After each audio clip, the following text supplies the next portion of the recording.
VW Chattanooga plant votes to unionize. The VW Chattanooga Assembly Plant has made history by voting to join the UAW, marking the first newly unionized auto plant in the U.S. South in 80 years. The vote succeeded by a wide margin, with 83.5% of eligible employees casting a ballot and 73% voting in favor.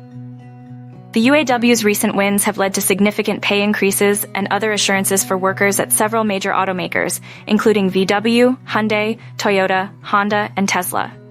The UAW has announced its intention to unionize all other U.S. automakers, with President Biden lending support to this initiative.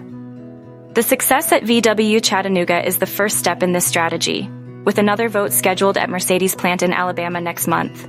Unions are experiencing a resurgence in the U.S., driven by dissatisfaction among workers and the tightening labor market. The influence of lower union membership on worker compensation and income distribution is evident, emphasizing the importance of collective representation for workers.